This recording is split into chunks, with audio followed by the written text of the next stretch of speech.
let me start with a story. This is a Zen story, right? And there is a CP, because it's a last lecture. It's a lecture, anyway, there will be a CP. So one Zen monk gets enlightened. And first thing he does is goes to his room, takes all the books, and burns them down. Now the question, why? This is a CP part. Why do you think he burned all the books down after getting enlightened? Any answer? Why you have to burn the books down? You can go and sit, next to the stove, right? You don't have to burn the books down to warm yourself. All of us have monkey mind, right? So our struggle is with our mind.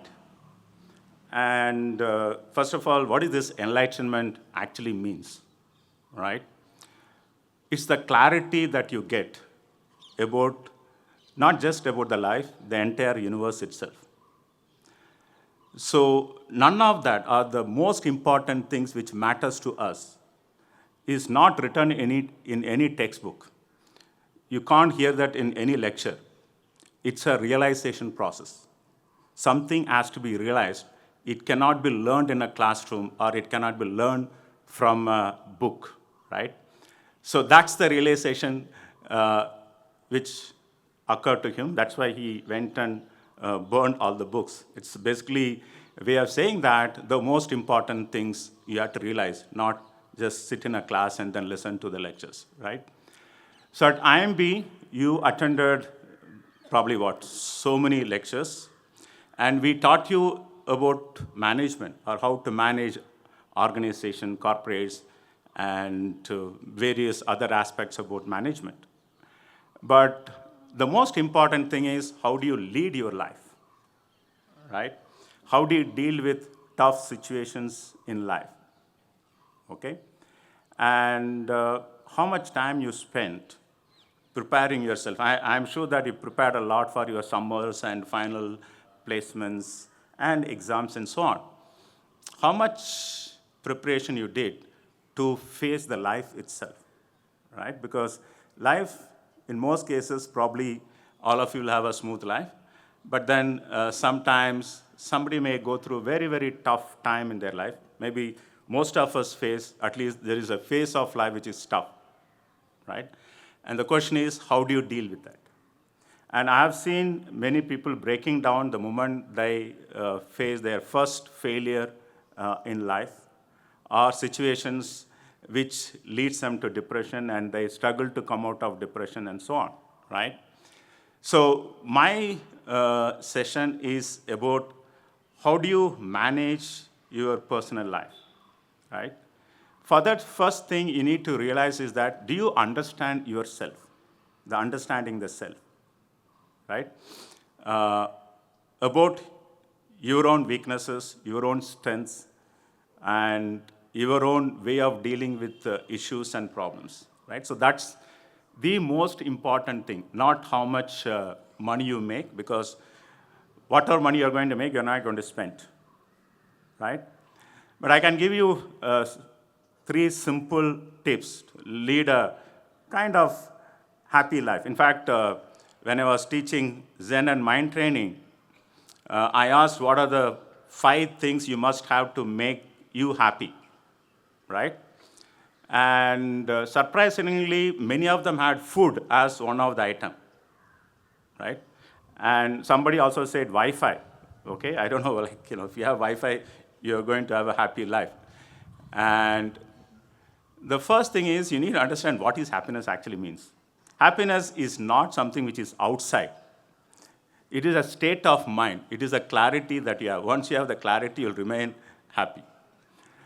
Now the question is, how do you get there, right? What are these simple things?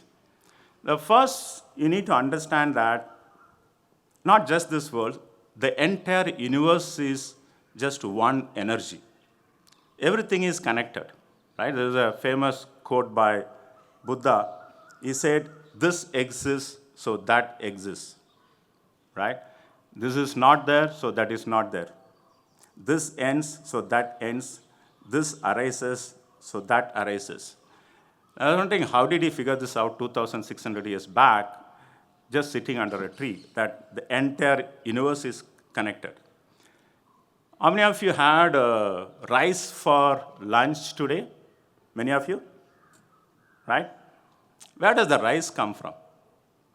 And I say, okay, there is a farmer who had a paddy field, and he worked on the paddy field, and he made paddy from the rice, and there was a trader who bought the paddy and made into rice, and then sold it. Finally, it reached you, and somebody in your canteen made the rice and all the other accompaniments, and you had that.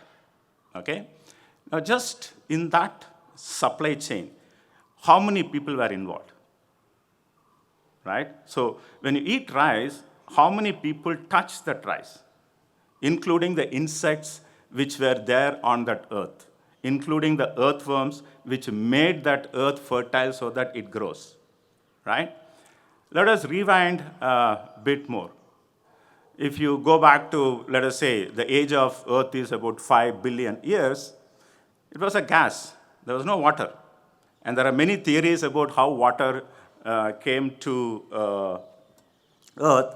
And one popular theory, which is probably majority of people accept that theory, is that it came from outside, right? It came through asteroids. Some asteroids carry water, and that's how the water came to earth and so on.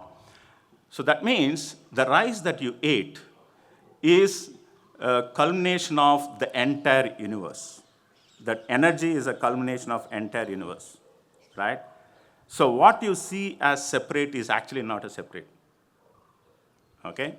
And everything is one single energy. And if you look at India as a country, right, it was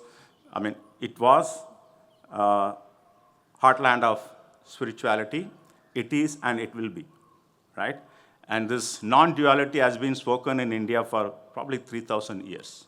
So because of the fog in our eyes, we don't see that. We see everything as separate instead of seeing that as one energy which is reflected in many, many different forms, right?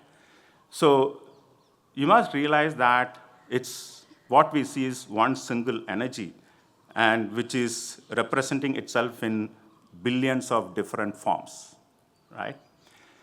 So what does that mean, right? The person next to you, you see him as a different person. It's not a different person. It's a reflection of the same energy that exists in the entire universe, right? And when Buddha said that everything's connected, he didn't have that kind of scientific advancement those days. Just to give you some data, right?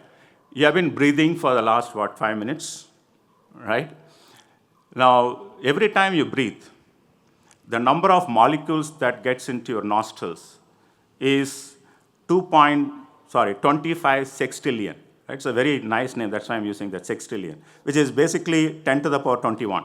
So every time you breathe, 10 to the power 22 molecules get into your nostril.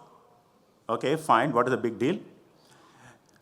If you look at mathematically, one of those molecules came from Julius Caesar's last breath. There is a theory of Julius Caesar's last breath, which basically says that one of that molecule actually came from Julius Caesar's last breath. If you are not big fan of Julius Caesar, it also came from Cleopatra's last breath, right? And also the last breath of dinosaur. So when you actually take in each breath, the molecules came from everything that lived on this earth. That's how connected we are. The only thing is, we don't realize, we don't even understand, right? Now, coming to how to lead a happy life, right, which will also make you calm. There are two simple principles.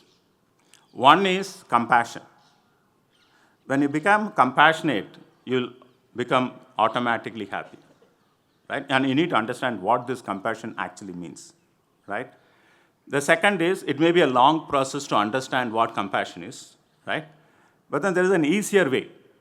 When you make others happy, you'll automatically become happy, right? So my suggestion is that being a student of IIM Bangalore, we had the privilege of getting exposed to a lot of, you can say, at least education-wise, you got educated from one of the premier institutes, and you had access to many things which the farmer who sent the rice to you, which you ate today, probably did not have. And the farmer was probably hungry today while we were eating that rice that he made, right? So my one suggestion is that whenever you get an opportunity, make others happy. That will make you happy, okay? Wish you good luck and wish you a very happy life, and come back whenever possible, and also you can share your experiences with us and also your juniors. Thank you.